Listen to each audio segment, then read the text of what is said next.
Welcome to Pada Games Basic Mode Tutorial. This is a setup of the game. Players shall choose a side on the board, place the selected 5 similar colored pawns outside the board. Choose a player to start the game. Choose how the turns could go, either clockwise or anti-clockwise. Objective.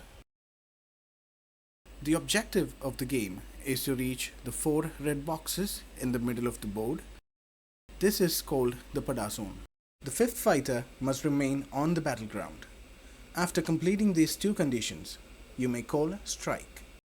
The remaining players then get one final chance to attack the player who calls strike or reach a tie. If this doesn't happen, the player who calls strike wins the game. Movements. Players shall place the fighter only on the first row of the board facing them when entering the board. Do not place it on casualty boxes on the corners of the board. Each player's first 5 turns are used to place their 5 fighters on the board without rolling the dice.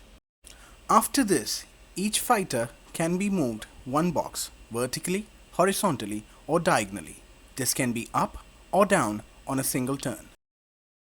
A fighter can enter an opponent-occupied box but can't be placed in a box which is already occupied by their own fighters.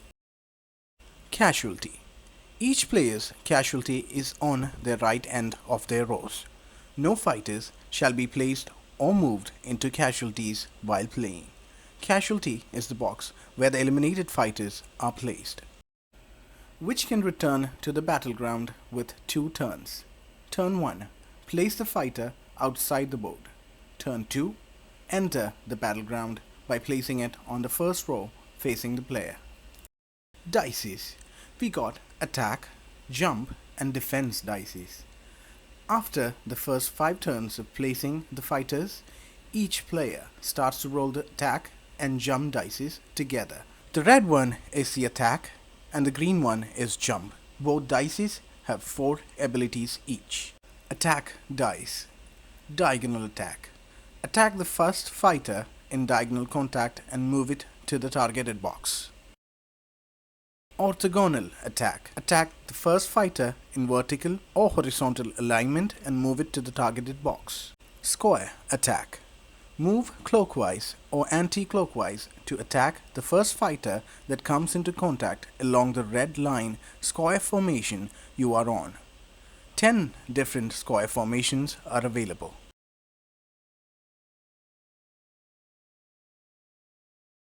Bomb attack.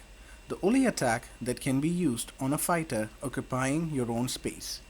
It is also the only attack allowed inside the Pada zone and can be used only twice per player per game. Jump dice.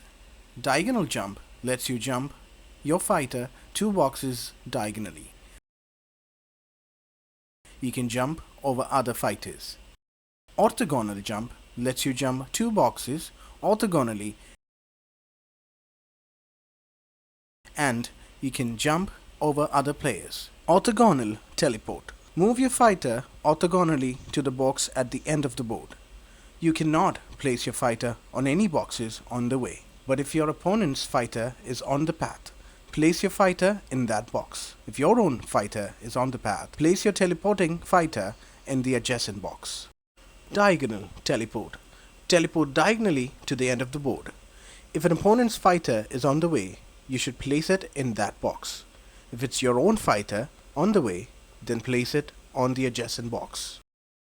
If you get 2 blanks while rolling your dices, you can choose any one ability from jump or attack.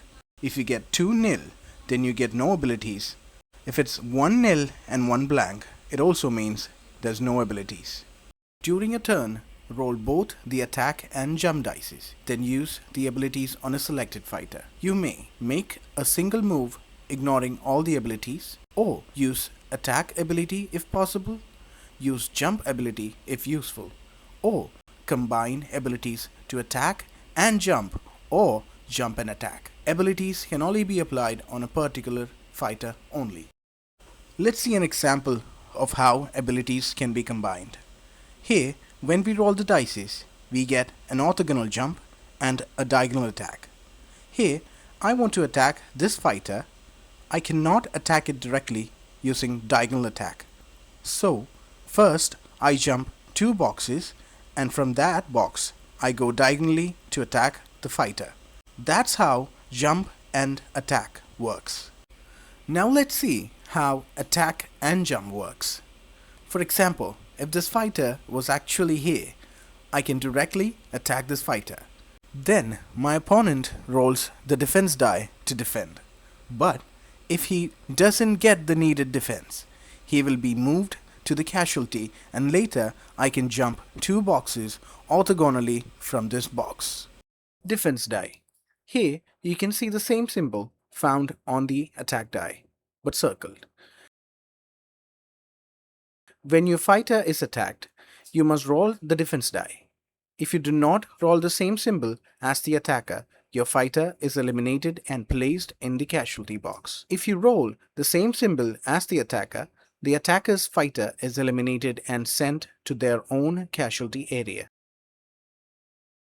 If you roll the jump phase on the defense die, you may gain a chance to escape the attack by rolling the jump die and using its abilities.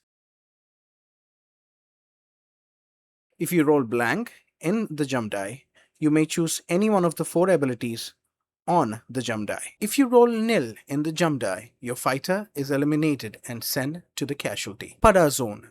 Once a fighter enters the Pada zone, it can't be moved outside or moved inside the Pada zone. Once a pawn enters any of the Pada zone box, it can't be attacked from the outside. Bomb attack can be used inside the Pada zone by a player only twice. Only bomb defense can be used as counter.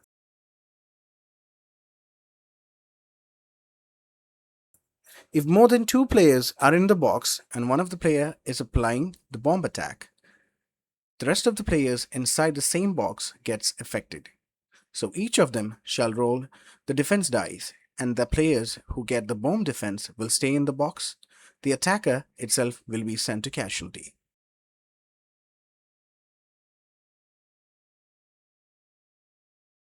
Fighters inside the Pada zone doesn't block any movements or attacks across it.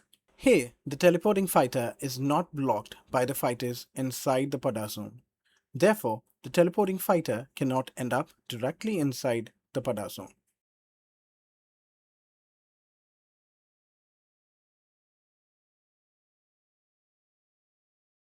Elimination. If a player's 4 fighters are already in the casualty box and the 5th fighter gets eliminated, that player is eliminated from the game. Therefore, whenever you get a turn, try to bring your fighters back from the casualty box to the battleground. Winning conditions. After a strike is called, all remaining players get one final chance to attack the strike calling player from inside the Pada zone or eliminate the 5th fighter that is still on the battleground. If neither of these happens, the strike calling player wins the game. Tiebreaker. If a player calls strikes and an opponent completes the same condition on their very next turn, the opponent may call block. After a block is called, the tied players must continue the round until either only one player's fighter remains active on the battleground or one player gets closer to the Pada zone and calls strike again. To move closer to the Pada zone, players may use jump abilities. If the opponent's next move does not place them as close to the Pada zone as the strike calling player, then the strike calling player wins the ground. As here, the blue is closer to the Pada zone, hence Team Blue wins.